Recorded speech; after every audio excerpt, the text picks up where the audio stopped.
si algo pidiereis en mi nombre, yo lo haré. Ahora vayamos al capítulo 16, versos 23 y 24, en donde Jesús hace énfasis en el mismo asunto.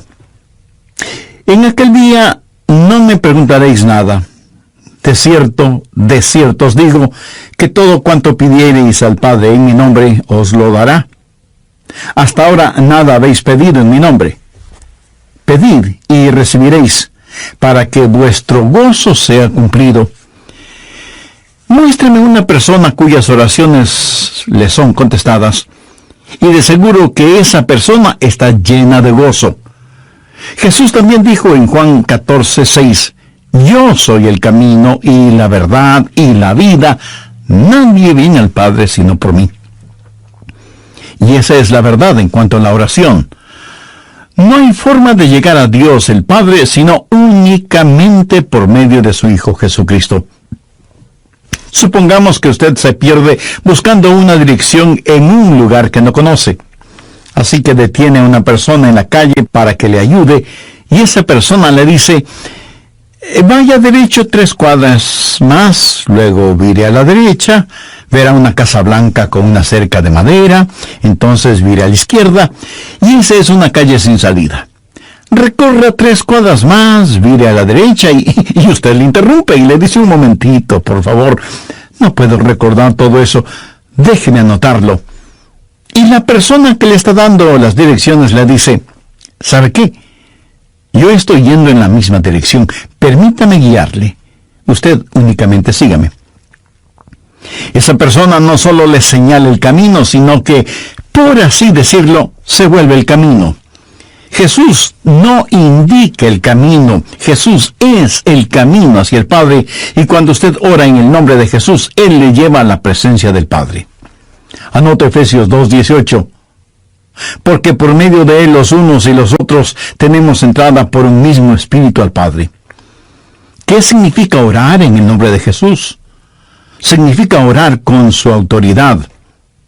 Cuando usted pone su firma en un cheque y se lo da a alguien, esa persona va al banco y lo efectiviza. El banco le entrega la cantidad de dinero estipulada en el cheque, porque ese cheque lleva su nombre, lleva su firma, y con su firma usted le autoriza al banco la entrega de ese dinero. Trate de ir a cualquier banco y hacer efectivo un cheque que no tiene ninguna firma, y le aseguro que estará metiéndose en profundos problemas. Cuando pedimos en el nombre de Jesús, no estamos simplemente rociando con algún polvito mágico oraciones al decir en el nombre de Jesús, abracadabra, que lo que he pedido se haga. No es así de ninguna manera. Orar en el nombre de Jesús significa, primero, obedecer su mandato. Segundo, hacer algo aprobado por Él.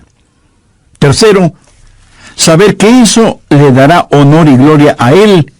Y cuarto, saber que el Padre será glorificado por lo que hacemos en el nombre de Jesús.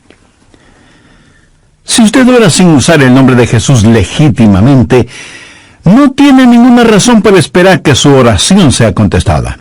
Ahora, obviamente, el orar en el nombre de Jesús significa que usted debe ser salvo, que debe ser su discípulo y que debe estar en comunión con Él para conocer su voluntad. No solo ora en el nombre de Jesús, sino que también ora en el Espíritu. Veamos Efesios 6:18. Orando en todo tiempo, con toda oración y súplica en el Espíritu, y velando en ello con toda perseverancia y súplica por todos los santos. Así como se debe orar en el nombre de Jesús, hay que orar en el Espíritu. Casi al final del Antiguo Testamento hay un versículo muy interesante. Busque Zacarías 12:10. Dios habla de lo que hará en los últimos días, cuando los judíos como nación vengan a Jesús. Y derramaré sobre la casa de David y sobre los moradores de Jerusalén espíritu de gracia y oración, y mirarán a mí, a quien traspasaron, y llorarán como se llora por hijo unigénito, afligiéndose por él como quien se aflige por el primogénito. Hay muchas cosas maravillosas en este versículo, pero lo que más me bendice es que Dios dice que hay un Espíritu, el Espíritu Santo, que es el Espíritu de gracia y de oración. ¿Tiene usted dificultades al orar? ¿Sabe por qué? Porque no está lleno del Espíritu. Porque cuando lo esté, la alabanza y la oración fluirán de su Espíritu. Usted estará constantemente alabando a Dios y constantemente suplicando en oración. Dios dice que un día Él va a derramar su Espíritu de gracia y oración sobre los judíos, pero Él ya ha derramado su Espíritu de gracia y oración sobre usted. Por lo tanto, usted debe orar en el Espíritu. En la pequeña epístola de Judas, el verso 20, dice: pero vosotros, amados, edificando sobre vuestra santísima fe, orando en el Espíritu Santo. ¿Había notado eso? ¿Cómo se desafía usted mismo? Orando en el Espíritu Santo. ¿Por qué es tan importante orar en el Espíritu? Bien, sabemos que cuando oramos en el nombre de Jesús, oramos con autoridad. Pero cuando oramos en el Espíritu, oramos con fortaleza para que Él nos ayude. Déjeme, le muestro algo en Romanos 8:26. Y de igual manera, el Espíritu nos ayuda en nuestra debilidad, pues que hemos de pedir como conviene, no lo sabemos. Pero el Espíritu mismo intercede por nosotros con gemidos indecibles. Mi amigo, esto significa que cuando usted ora, no lo puede hacer sin el Espíritu, y Él no lo hará sin usted. Es el Espíritu el que ora. Y Él hace por usted lo que usted no puede hacer por usted mismo.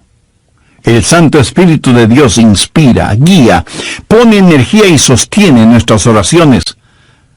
Nuestro espíritu humano es débil, y aunque el Espíritu esté dispuesto, nuestra carne es débil. Por lo tanto, el Espíritu Santo nos ayuda en nuestra debilidad.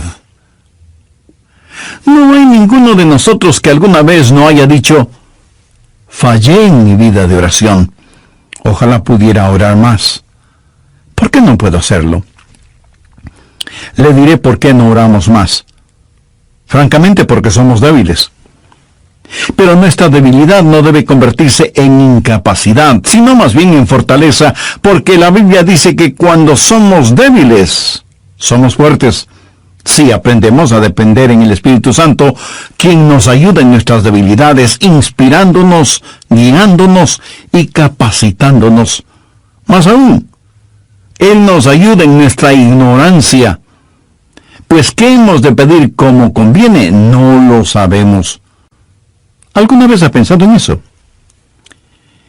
Estuve una vez en una conferencia bíblica en Dallas. Al finalizar la conferencia, 2 jóvenes estudiantes se me acercaron y uno de ellos me preguntó: «Pastor, ¿usted ora?». Le respondí que sí. Entonces me dio una pequeña tarjeta diciéndome: «Aquí están nuestros nombres. Somos estudiantes en el seminario. Por favor, ore por nosotros». Yo les agradecí y puse esa tarjetita en mi Biblia. He orado por esos estudiantes, pero no creo que lo haya hecho en forma regular. No porque ellos no me importen, pero una asignación de oración es más que 2 nombres en una tarjeta. Si tuviera que orar por todos quienes me piden que ore por ellos, ni las 24 horas del día serían suficientes, se lo aseguro. Esa es la verdad. Si usted trata de orar por todos y por todo, su oración, en vez de ser un caudaloso río, se convertirá en un estancado pantano. La oración, para que sea poderosa, tiene que ser canalizada. Cuando alguien me dice que está orando por mí, me siento increíblemente bendecido.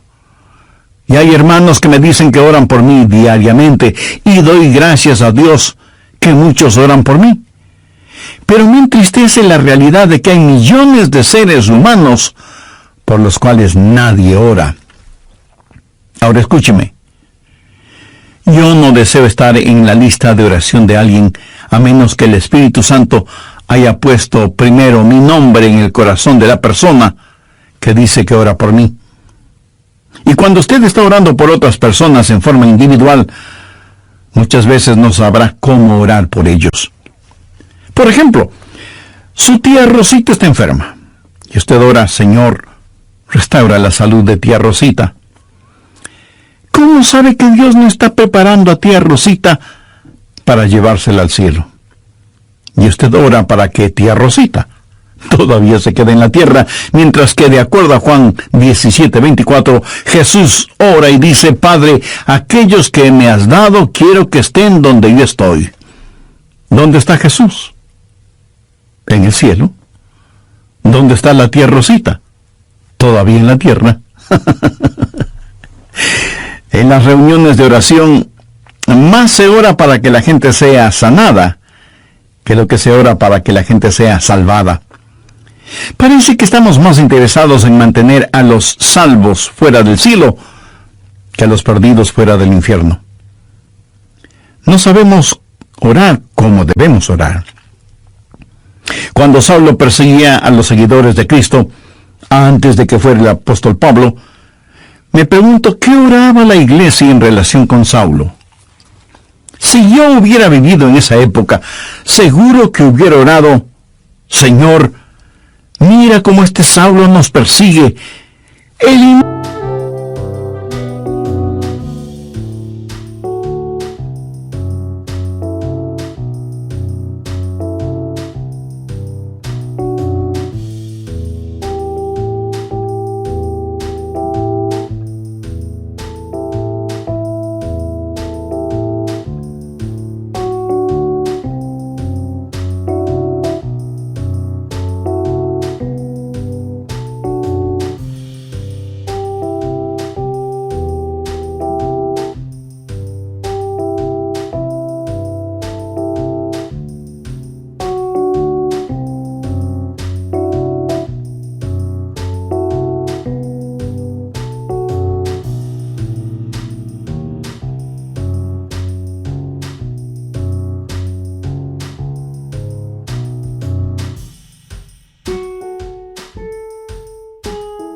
Evapóralo, Señor, haz algo con él.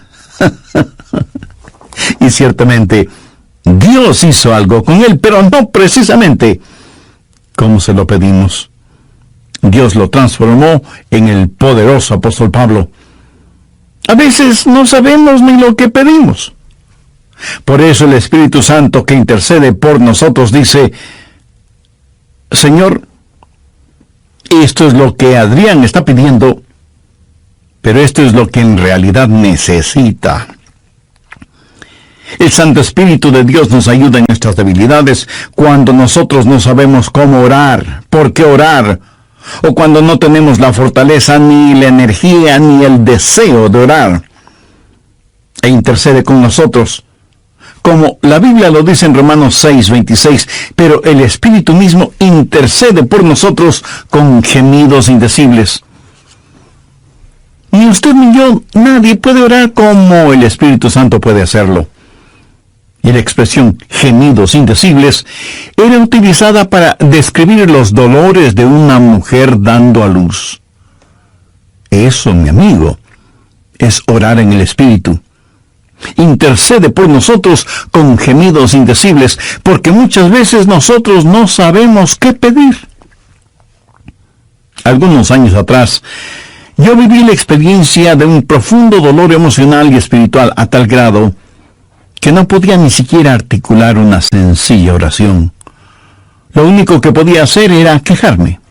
Pero el Santo Espíritu de Dios escuchó mi oración y Él llevó mi dolor, mi súplica, hasta el trono de la gracia y la misericordia de Dios. Entonces usted ora primero en el nombre de Jesús, segundo en el Espíritu Santo. Para orar en el nombre de Jesús, usted tiene que ser salvo. Y para orar en el Espíritu, usted tiene que ser lleno del Espíritu Santo de Dios. Tercero, usted debe orar en obediencia a Dios. Es una malvada necedad el esperar que Dios escuche sus oraciones, cuando usted no está viviendo en obediencia a Él.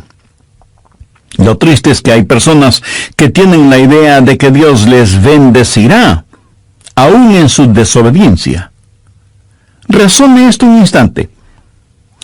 Si usted está viviendo una vida de desobediencia, y aún así Dios contesta sus oraciones, ¿qué es lo que Dios está haciendo? Está animando y recompensando su pecado. Pero escúcheme, Dios le ama demasiado como para hacer eso. Veamos el Salmo 66. Quiero mostrarle algo. Salmo 66, verso 18.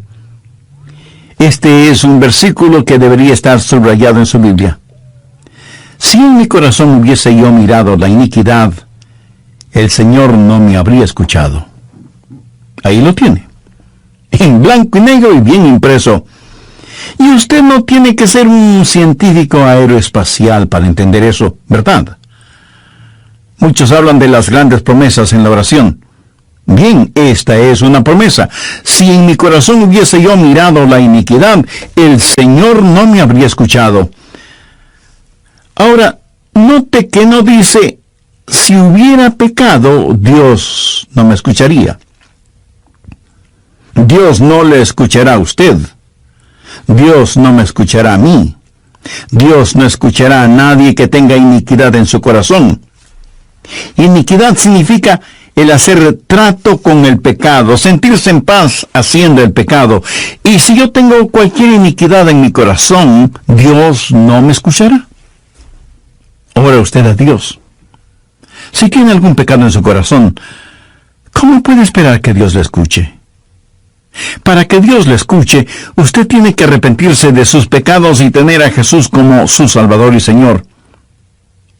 Si antes no ha hecho esta decisión, le invito a que lo haga ahora mismo. Ore y diga, querido Dios, sé que soy pecador y que mi pecado merece tu justo juicio, pero me acerco a ti en busca de gracia y de misericordia, y suplicarte en los méritos de tu Hijo, el Señor Jesucristo, me perdones. Señor Jesús, tú diste tu misma vida en la cruz para darme vida eterna, y prometiste salvarme si confiaba en ti. Desde este mismo momento confío absolutamente en ti. Ven a mi corazón, sé mi Salvador y mi Señor. Toma el control de mi vida y hazme la clase de persona que tú quieres que sea. Escúcheme, Dios no se impresiona con sus oraciones, pero sí se impresiona con su necedad. Veamos lo que dice Isaías 1:13. No me traigáis más vana ofrenda. ¿Sabe usted lo que es una vana ofrenda? Es solo una oración vacía. No me traigáis más vana ofrenda. El incienso me es abominación. Aquí ellos estaban en el templo quemando incienso, ofreciendo incienso en el altar. No me traigáis más vana ofrenda. El incienso me es abominación. Luna nueva y día de reposo, el convocar asambleas, no lo puedo sufrir. Son iniquidades vuestras fiestas solemnes. ¿Qué es lo que Dios está diciendo aquí? Que todo lo que ellos hacían como parte de su religión, Él lo detestaba. Y en Isaías 1, los versos del 15 al 17, leemos: Cuando extendáis vuestras manos, yo esconderé de vosotros mis ojos. Asimismo, cuando multipliquéis la oración, yo no oiré. Llenan están de sangre vuestras manos, lavaos y limpiaos, quitad la iniquidad de vuestras obras de delante de mis ojos, dejad de hacer lo malo, aprended a hacer el bien, buscad el juicio, restituid al agraviado, haced justicia al huérfano, amparad a la viuda. Veamos ahora Isaías 59:1. He aquí que no se ha cortado la mano de Jehová para salvar, ni se ha agravado su oído para oír. Dios no se ha vuelto manco ni sordo, Pero vuestras iniquidades han hecho división entre vosotros y vuestro Dios, y vuestros pecados han hecho ocultar de vosotros su rostro para no oír. ¿Ha leído alguna vez algo del libro de Esdras?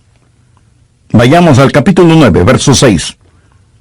Esdras está orando y dice: Dios mío, confuso y avergonzado estoy para levantar, oh Dios mío, mi rostro a ti, porque nuestras iniquidades se han multiplicado sobre nuestra cabeza, y nuestros delitos han crecido hasta el cielo.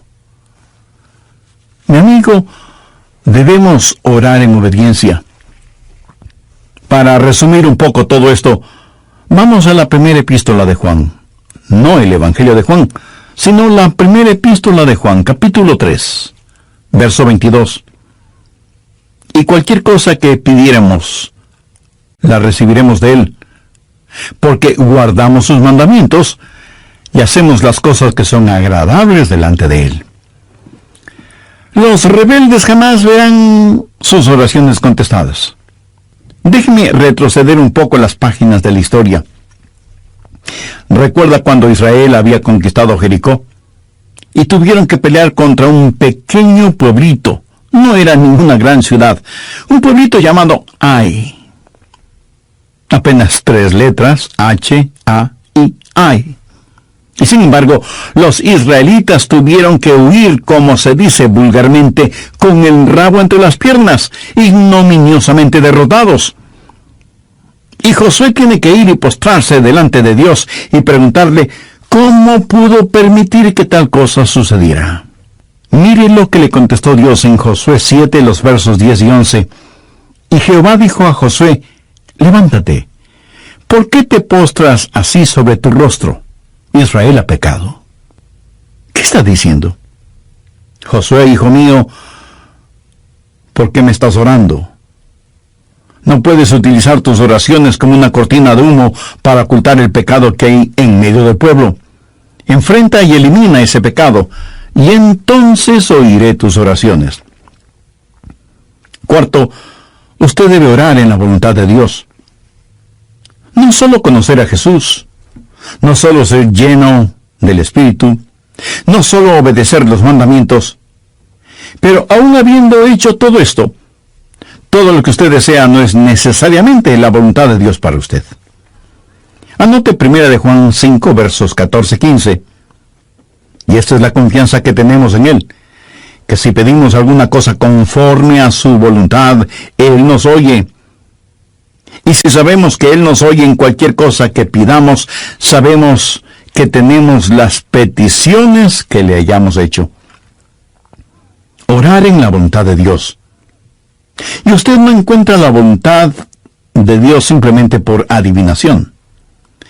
Pastor, ¿cómo voy a conocer la voluntad de Dios?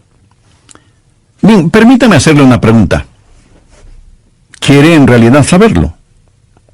Y usted me responde: bueno, no sé si quiera saberlo o no. Entonces le haré otra pregunta.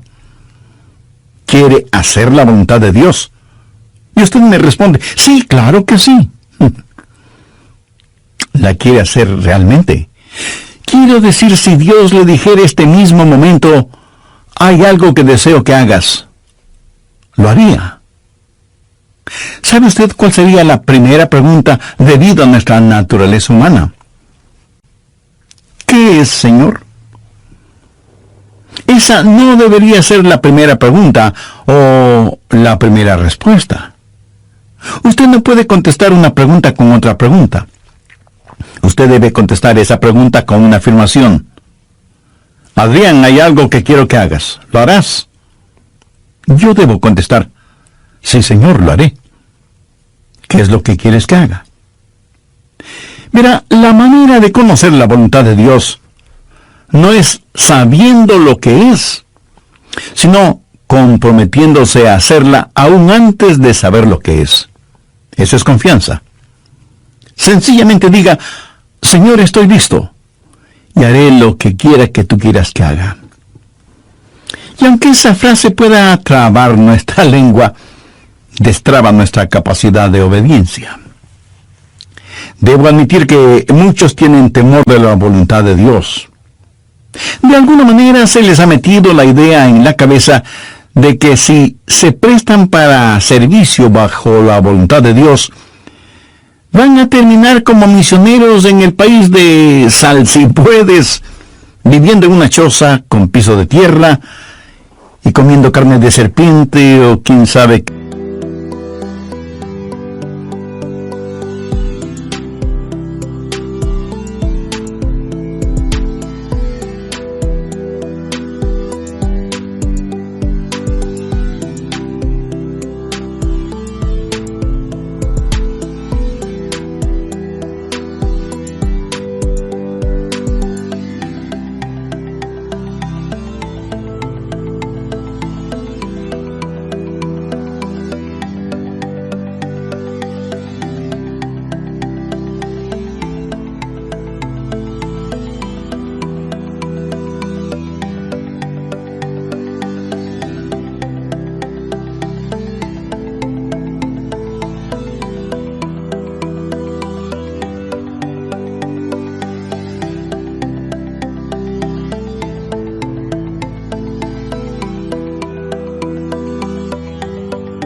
Que otros exóticos alimentos. ¿Sabe qué? Pudiera ser que así suceda. La forma de conocer la voluntad de Dios es aceptando la voluntad de Dios antes de conocer cuál es la voluntad de Dios. Y aunque suena complicado lingüísticamente, espiritualmente no lo es. Pero usted me dice, pastor, quiero más detalles. Muy bien, le voy a dar más detalles. La voluntad de Dios es buena, perfecta y aceptable. Y si piensa que esto lo digo porque soy muy inteligente, pues siento desilusionarle. Veamos qué dice Romanos 12, versos 1 y 2. Así que, hermanos, os ruego por las misericordias de Dios, que presentéis vuestros cuerpos en sacrificio vivo, santo, agradable a Dios, que es vuestro culto racional. No os conforméis a este siglo, sino transformaos por medio de la renovación de vuestro entendimiento, para que comprobéis cuál sea la voluntad de Dios, agradable y perfecta. Usted no necesita saber nada más que esto. La voluntad de Dios es buena, agradable y perfecta. Preséntese usted mismo como un sacrificio vivo y santo delante de Dios, y usted, sin ninguna sombra de duda, conocerá y comprobará que la voluntad de Dios es siempre buena, agradable y perfecta. La oración es para manipular la voluntad de Dios, para que se amolde a la suya. Es descubrir la voluntad de Dios y meterse de cabeza en ella. Pero escúcheme con atención. En última instancia, usted no encuentra la voluntad de Dios. La voluntad de Dios lo encuentra usted. Y cuando estéis orando, perdonad si tenéis algo contra alguno, para que también vuestro Padre que está en los cielos os perdone a vosotros vuestras ofensas. Porque si vosotros no perdonáis, tampoco vuestro Padre que está en los cielos os perdonará vuestras ofensas. Mi amigo, no se olvide que un pecado no perdonado es la más formidable barrera contra la oración. Tantas personas se preguntan por qué sus oraciones no son contestadas cuando están guardando tremendos resentimientos en su corazón. Le pregunto, ¿ese resentimiento, ese enojo, vale la pena tenerlo? Lo que es peor, ¿vale la pena ir acumulándolo, guardándolo, hasta que por fin estalla, hiriendo no solo a quienes motivaron ese enojo, sino a usted mismo? La satisfacción carnal de guardar un resentimiento contra alguien no vale de ninguna manera la pena, porque impide que nuestras oraciones sean contestadas. Escuché de una pequeña niña que una noche, por haberse portado mal, su mamá le mandó temprano a la cama. Pero antes de acostarse, la niña debía orar. Ella así lo hizo. Oró por su hermana y su hermano, oró por su papá y su abuelita, oró por sus amigas en la escuela, oró por su profesora, oró por su perro y por su gato, y finalizó con un alegre amén.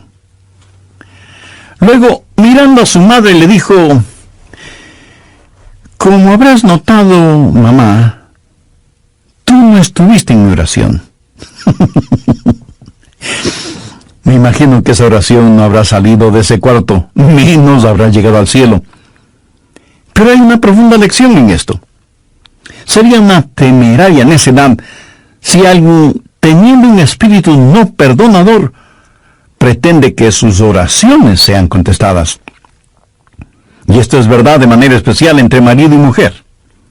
En 1 de Pedro 3:7 leemos: vosotros maridos igualmente, vivid con ella sabiamente, dando honor a la mujer como a vaso más frágil y como a coherederas de la gracia de la vida. ¿Para qué? Para que vuestras oraciones no tengan estorbo. Muchos esposos y esposas, aun siendo creyentes, viven como perros y gatos, son como palo y piedra, y aún así se preguntan por qué sus oraciones no son contestadas. Sexto, usted debe orar en fe. En Mateo 21:22 leemos: y todo lo que pidiereis en oración, creyendo, lo recibiréis. Por favor, subraye en su Biblia la palabra creyendo. Ore creyendo, y todo vendrá. Ore dudando, y nada tendrá. ¿Alguna vez has dicho: Dios, yo creo, cuando en realidad no creía? Muchos piensan que el decir que creen les será contado como si en verdad creyeran. Estaban mintiendo, ellos lo sabían, y Dios también lo sabía.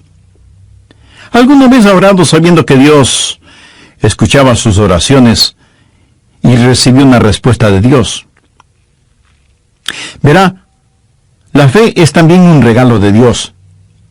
La fe no es algo que usted guarde en su bolsillo o en su cartera para gastarla en cualquier cosa que se le antoje. Usted no puede tener fe para nada fuera de la voluntad de Dios, porque Dios no da fe para nada que esté fuera de su voluntad. Y usted no puede tener ninguna fe a menos que Dios se la dé. Y no faltará quien pregunte: ¿por qué no tengo más fe? Si usted pone en práctica lo que he compartido en este estudio bíblico, le puedo asegurar que descubrirá que la fe está ahí. Cuando usted ora en el nombre de Jesús, cuando usted ora en el Espíritu Santo, cuando usted ora en obediencia y en comunión, cuando ora en la voluntad de Dios, la fe está ahí. Pero si estos elementos espirituales no están ahí, tampoco estará la fe. Ustedes, esposos, han tenido alguna vez un argumento. Y si me dice que no, con toda mi cariñosa cortesía le diré que son mentirosos. Cuando marido y mujer tienen un argumento y no lo solucionan, y luego se arrodillan para orar por su hijito enfermo, ¿no se sienten espiritualmente enfermos? ¿No sienten que están actuando hipócritamente? Saben que sus oraciones no se elevarán ni un centímetro del piso y por lo tanto jamás llegarán al cielo. No tienen ninguna fe como para que sus oraciones sean contestadas. Cuando sus corazones sean justos, puros y limpios, y palpiten al mismo compás espiritual, entonces tendrán fe. Y al tener fe, esa fe será el combustible para transportar su oración hasta el trono de la gracia de Dios. Jorge Müller, de Bristol, Inglaterra, fue un gran siervo de Dios y un poderoso hombre de fe. Él tenía un diario personal en el cual anotaba todas las instancias de oraciones contestadas y llegó a registrar 25,000 oraciones contestadas, algunas de ellas increíblemente milagrosas, imposibles de explicarlas, aparte de la intervención de Dios. Alguna vez alguien le preguntó a George Mueller, ¿cuál es el secreto para que las oraciones sean contestadas? ¿Sabe cuál fue su respuesta? Tenga fe en Dios. Tenga fe en Dios. Ahora, yo no creo que él dijo tenga fe en Dios, sino que dijo tenga fe en Dios. Mira, en realidad no es una gran fe la que necesitamos, sino que necesitamos tener fe en un gran Dios. Fe no es solo un sentimiento positivo, ni el que usted se vuelva frenético o fanático, sino tener la absoluta confianza de que Dios hará lo que usted le ha pedido, si ese pedido está encuadrado dentro de los parámetros de la voluntad de Dios. Los discípulos le dijeron a Jesús, Señor, enséñanos a orar. Y ese debe ser nuestro pedido también, para que Dios nos ayude a ser hombres y mujeres de oración. Hay algo en nosotros que se resiste a orar. Preferimos ocuparnos en cualquier otra cosa en vez de orar. Y eso se debe a nuestra naturaleza carnal y pecaminosa. Por eso necesitamos la ayuda de Dios para que amemos de tal manera a Jesús y seamos llenos de su Espíritu Santo para que la oración fluya de nosotros en forma constante y que oremos siempre en el nombre del Señor Jesucristo. ¿Ha notado con qué facilidad podemos pasar horas haciendo deportes o realizando nuestros pasatiempos favoritos o simplemente mirando programas en la televisión? Pero ¿qué trabajo nos cuesta invertir unos minutos en la oración? La oración eficaz, mi estimado amigo, debe ser un acto intencional de nuestra voluntad. No debemos acercarnos al trono de la gracia en forma casual, sino en forma totalmente intencional. Seguramente entre quienes me escuchan habrá quienes, a pesar de ser religiosos, este asunto de la oración es muy secundario en sus vidas. Ahora, si usted aún no es salvo, mayor razón para que ore a Dios. Lo puede hacer este mismo momento diciendo con sus propias palabras algo como la siguiente oración. Dios eterno, reconozco que soy una persona que no me ha acercado a ti en oración.